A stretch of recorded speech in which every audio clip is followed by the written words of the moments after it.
Hello and good evening. I'm Mohana Priya. Welcome to News on 2. A 68-year-old man was charged at the Kuala Lumpur Sessions Court today with 2 counts of insulting Prophet Muhammad and his wife Sayyidatina Aisha on his Facebook page last week. The accused, however, pleaded not guilty when the charge was read to him before Judge M. Edwin Paramjoti. The accused was charged with uploading an insulting caricature of Prophet Muhammad and his wife Sayyidatina Aisha to his Facebook account. The charge was made under Section 298A, subsection 1 of the Penal Code for causing disharmony, disunity or feelings of enmity, hatred and ill will on grounds of religion among the people of different religions in the country, which provides imprisonment of up to 5 years if found guilty. For the second count, he was charged with transmitting offensive communication with the intent to cause annoyance to other people on his Facebook account at the same place, time and date. The accused was charged under Section 233, subsection 1A of the Communications and Multimedia Act 1998, which provides a jail term of up to 1 year or a fine or both if found guilty. A court set bail at 20,000 ringgit with 1 surety and set 5th April for case remention. A taxi driver was remanded for 7 days beginning today for suspicion of raping his 14-year-old daughter. The remand order was issued by Ayer Keroh Magistrate Court Assistant Registrar Muhammad Anwar Ostadi to facilitate investigation into the case under Section 376, subsection 3 of the Penal Code for rape. According to State CID Chief ACP Muhammad Noor Yazid Idri, it was believed that the 51-year-old suspect, who was arrested at his home in Semabuk, had been raping his daughter since she was 6 years old.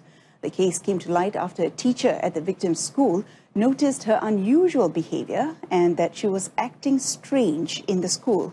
After confronting her, the victim told the teacher that she was raped by her own father, prompting the teacher to inform her mother. Her mother then took the victim to the police station to lodge a report. It was alleged that the last time the girl was raped was on Chinese New Year. A lorry driver pleaded not guilty to the charge of allegedly beating his 9-year-old daughter, causing hurt on her arms and legs on 21st February at the Johor Magistrates Court today. The accused, Muhammad Irwan Abu Qasim, 42, claimed trial when the charge was read by the court interpreter in front of Magistrate Siti Hajar Ali. According to the charge sheet, the accused was arrested after police acted on a report lodged by his 40-year-old wife on the same day. Magistrate Siti Hajar ordered the accused to pay a bail of 4,500 ringgit and forbade the accused from going near the victim. The case is being handled by Deputy Public Prosecutor Farah Nabiha Muhammad, while the accused was represented by 2 defence attorneys, who are Zafira Nurizan and Jihad Shahida Zakaria. The accused was charged under Section 324 of the Penal Code and read together with Section 326A of the Penal Code. The case is set for mention on 19th March. A former general manager of the Terengganu State Farmers Organisation (PPN), Che Sadon Che Yahya, pleaded not guilty to 2 charges of power abuse for allegedly awarding supply works for the agency's projects to a company belonging to his son at the Kuala Terengganu Sessions Court today. The 54-year-old made his plea in front of Judge Wan Azimah Yaakob. On the first charge, Che Sadon, who is also a board member of Gapit Sdn Bhd, was alleged to have used his position to select Archana Jaya Enterprise, a company belonging to his son, Muhammad Faris, to supply and send sheep studs worth 107,050 ringgit for Phase 1 of a project by Terengganu PPN in Kampung Pelam, Terengganu. He was also charged with committing a similar offence by selecting the same company to carry out supply work worth 196,496 ringgit for Phase 2 of the Terengganu PPN project in the same village. The offences were allegedly committed at the office of Gapit Sdn Bhd here on 1st November 2016 and 4th December 2016, respectively. The accused was charged under Section 23 of the Malaysian Anti-Corruption Commission Act 2009. Judge Wan Azimah Yaakob allowed Che Sadon, unrepresented, bail of 8,000 ringgit in 1 surety for both charges. The prosecution was conducted by Deputy Public Prosecutor from the Malaysian Anti-Corruption Commission, Farah Yasmin Saleh. 19th March was set for mention of the case. A woman in Sungai Ara, Bayan Lepas in Pulau Pinang lost almost 500,000 ringgit in savings from her Amanah Saham Bumiputra account after being duped by a syndicate who claimed that they could save her from a death sentence. Barat Daya District Police Chief Superintendent A. Anbalagan said the victim, a 53-year-old trader, claimed she received a call from a man claiming to be a police sergeant from the Negeri Sembilan police contingent last December, who told her that she had outstanding arrears at a bank and her name was linked to a drug trafficking syndicate. A man told her that he could help her solve the matter by making some payments. Superintendent Anbalagan further noted that the woman agreed to do so and deposited a total of 476,000 ringgit in 7 transactions in several bank accounts given by the syndicate. The Barat Daya police chief added the woman lodged a police report yesterday after she felt cheated when no one contacted her after she had made the payments, and the case is currently being investigated under Section 420 of the Penal Code. The Malaysian Maritime Enforcement Agency, MMEA, foiled an attempt by 2 men to smuggle 3,300 protected turtles into the country near Tanjong Tohor in the waters of Batu Pahat early today. The Batu Pahat Maritime Zone MMEA enforcement team intercepted the boat at 12:30 a.m. and found the turtles packed in 7 boxes. Batu Pahat MMEA Maritime Zone Director, Commander Mohammad Othman, in a statement said the team also arrested 2 locals aged 30 and 50 to facilitate investigations. Now, the total seizure is estimated to be about 150,000 ringgit, including the boat. Mohammad said the seizure and arrest was the result of cooperation between the agency's Batu Pahat Maritime Zone and the police 6th Battalion General Operations Force at the Parit Unas Post. All the turtles are believed to be marketed to exotic food restaurants in the country. The case has been handed to the Batu Pahat Wildlife Department and will be investigated under Section 41, subsection 4B of the Wildlife Conservation Enactment 1997. Now, the current extreme heat of up to 36 degrees Celsius and large-scale open burning of hay and rubber wood are among the factors that contributed to an increase in the number of open fire in Kedah during the first 2 months of this year. Assistant Director of Operations, Senior Fire Officer 1, Nazri Zakaria, said the number of open fire in January totaled 314 cases, while the total of 599 cases have been reported so far. 3 hotspots have been identified, which are Sungai Petani, Alostar and Baling.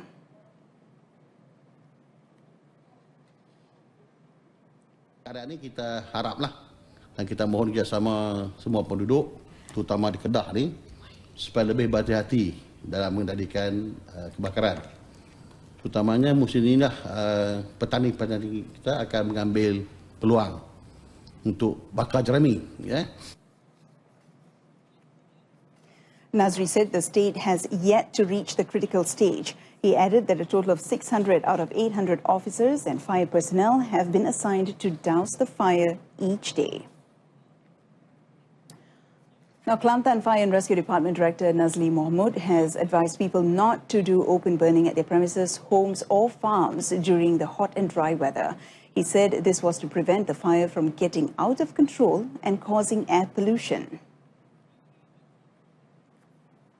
Dia cuaca panas ni menyebabkan bahan-bahan menjadi kering dan apabila masyarakat membakar sampah ataupun pengusaha-pengusaha, mungkin bukan pengusaha ataupun mereka mencari sisa-sisa buangan ini, membakar sampah dan sebagainya, menyebabkan kebakaran ini melarat. Nazli said this after officiating the monthly gathering of Kelantan Fire and Rescue staff at the Ketereh Fire and Rescue Station in Kota Baru, Kelantan. He also stressed that the people need to take note of warnings issued by the authorities as the daily temperature had risen to 34 degrees Celsius. He further noted that firefighters would conduct patrol from time to time in several areas that involved clearing of farms or forests.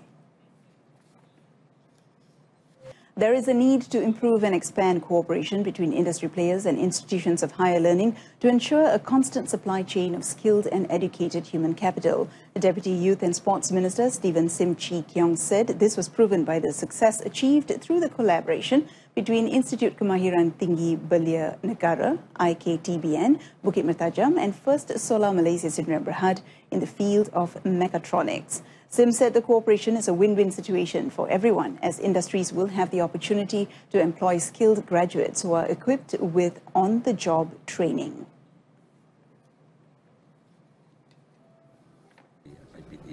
Saya rasa ini merupakan satu projek yang amat baik, usaha sama yang amat baik, dan saya telah meminta supaya bahagian pembangunan kemahiran belia dan juga Ketua Pengarah kita Datuk Washita untuk melihat kepada bagaimana kita boleh duplicate ataupun mengulangi kerjasama usaha sama begini, iaitu antara ILKBM kita dengan syarikat-syarikat sektor swasta untuk melebihkan ataupun memperbanyakkan lagi program-program kerjasama sebegini. The Deputy Minister said this to the media after officiating the 4th convocation of SOLA's collaboration with IKTBN in Bukit Mertajam, Pulau Pinang. Now, 4 states, including Perlis, have been selected for the U-Pustaka expansion project into the National Information Hub, which is expected to be completed by the end of this year. The project is being implemented by the National Library under the 3rd rolling plan of the 11th Malaysia Plan, RMK11, since the end of last year. 3 other states involved are Kedah, Melaka and Terengganu. The aim of the project, which is to provide library access in each state, began since 2013. The Deputy Director General of the National Library, Maizan Ismail, said the project involved the transformation of access to digital content and services.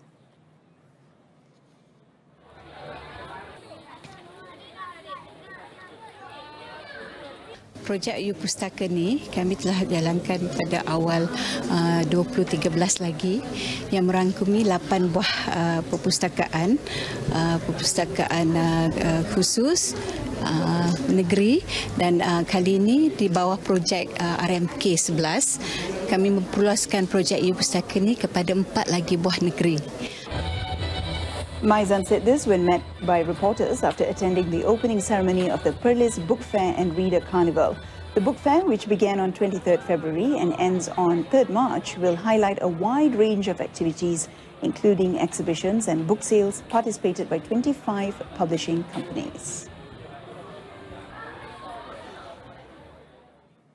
Credit Guarantee Corporation Malaysia Sdn Berhad, CGC, is eyeing to guarantee 4.6 billion ringgit financing to 9,800 small and medium enterprises and startup companies this year.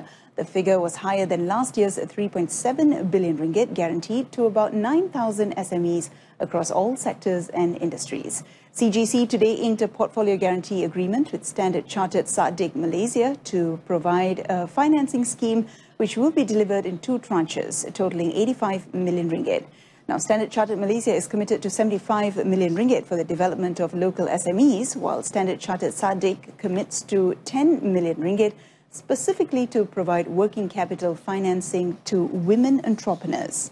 Standard Chartered was the first ever bank to sign a portfolio guarantee agreement with CGC back in 2009 as the bank commemorates its anniversary with the launch of WowNita, a flexible financing scheme offering a collateral-free loan between 100,000 to 1.5 million ringgit. And that concludes this evening's News on 2. In our top story today, man charged with 2 counts of insulting Prophet Muhammad. Join us again at 12:30 tomorrow afternoon. I'm Mona Priya. Thanks for watching.